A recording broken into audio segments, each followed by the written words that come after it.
In the modern age of the internet, I think it's very important to be objective in what we choose to spend our time looking at, researching and obsessing over.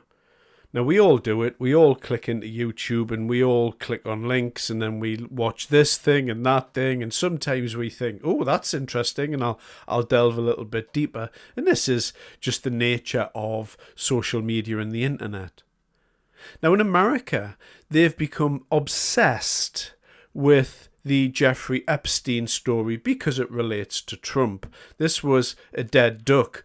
Who knows what happened to Jeffrey Epstein in his prison cell, during which time the video recording seems to have been switched off, and for some reason the guards seem to have fallen asleep or walked off for a cigarette or something like that. And Jeffrey Epstein seems to have managed to choke himself, being so many inches off the floor, using bed sheets in a very, very clever way. But regardless of all of that, whether you believe that was a staged death or whether Epstein actually really did manage to kill himself because he knew what was coming, who knows? And I don't believe we'll ever truly find out what happened there. Regardless of that, this story was dead and buried. And of course, now the Wall Street Journal have got a hold of a story and they are making a mountain out of a molehill. And this is circulating everywhere in the media. Now, yesterday, Donald Trump came out and went, all right, I'm getting bored with this. You're all running away with it. So what I'm going to do is I'm going to sue the Wall Street Journal and Rupert Murdoch. So they're getting sued, first of all. And second of all, let's start releasing the things that I didn't want to release because essentially it had underage things on there. So it had a lot of underage stuff going on. And for that reason, it was censored. This is pretty straightforward, but everyone is baying for what was on it, what was the grand jury testimony, what was all this stuff that was going on. So Trump is going to start slowly releasing it. But outside of that little press game that the president's playing, and I don't really think he cares too much what the media are saying, he's already in power and he's going to see out his last few years anyway, so what does it really matter what happens? The ridiculous nature of this story is reaching a point where the press are actually mocking themselves. Now, the Wall Street Journal seems to have gotten hold of a birthday card with a naked woman on, which appears to have been signed by Trump over the private parts of a girl on the card, or whatever it is. And they are now taking the position that Trump definitely signed this card, and because of that, he must be involved in all of this, trafficking of bodies and all of that, and, prostitution and all the rest of it. I mean, even if the card is real, which I don't think it is, Trump doesn't really strike me as the type of man that is into stuff of a sexual nature.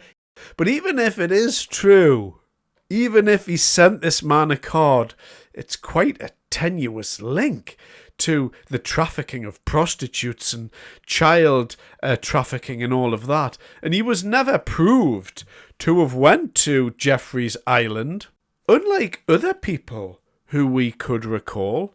I remember reading somewhere that Bill Clinton, Bill Gates, several prominent members of Congress and a lot of rich people went there, and a lot of people have had their little flights covered over.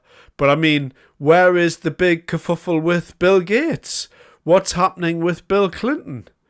Is it really the case that the best thing the Wall Street Journal has to report on is that Trump may or may not have sent a birthday card to Jeffrey Epstein?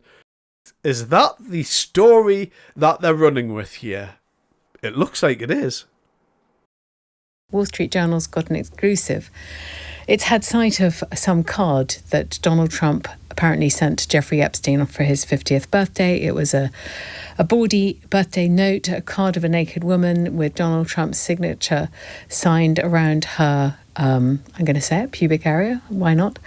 And he's denied this hotly and is threatening to sue Rupert Murdoch, the owner and proprietor of the Wall Street Journal and many other papers, for having printed this, which kind of, if you're going to sue for something, it just seems odd to pick on something so kind of trivial, superficial. But Chris Buckton is the US editor at the Mirror.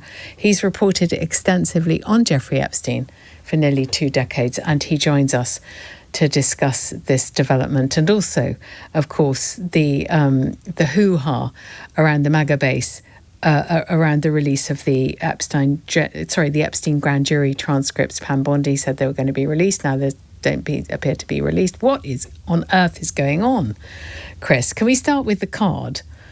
Yeah, hi Rachel. It's quite incredible, really. I think those who have followed the story for so long, there's very few surprises in terms of Donald and Jeffrey Epstein. There's many roads that lead back to Donald, but in terms of the card itself, it's just the contents of the card and what Trump said in terms of denying that the card exists. I mean, obviously, he's turned around and it's alleged that he's signed a card.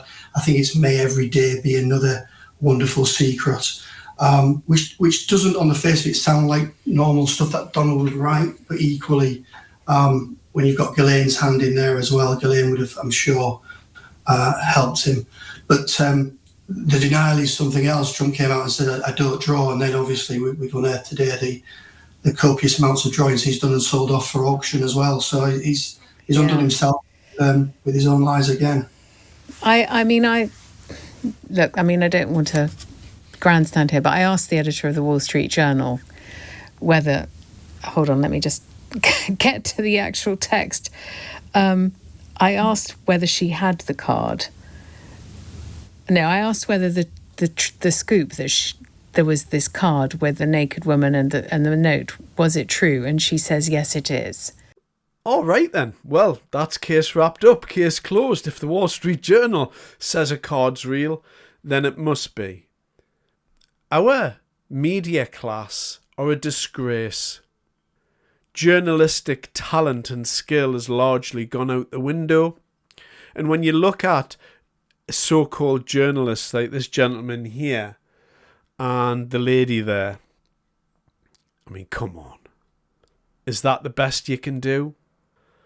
This is all hyperbolic rubbish, and I think it's very, very important to understand that when you're confronted with something that's there to grab your attention with a political agenda behind it, you're far better to push it to the side and move on.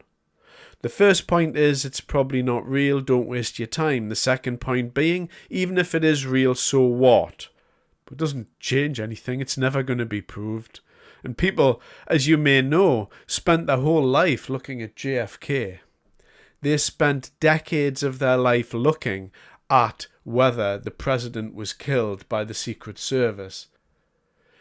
Who knows what the truth is, but I'm not personally going to waste my time watching these false flags play out and waste my day looking at this garbage on the internet so people can sell more books like this moron here from the Mirror in America. It's very important to understand the zeitgeist and the culture and society in which we live, and I believe to stay abreast of what's happening in society. But things of this nature, they're just there to pull you away from your true path, whatever that path is. But stuff like this, it goes beyond a waste of time. I think this goes into slavery, mind slavery. And I personally won't do it. Thanks very much for your time.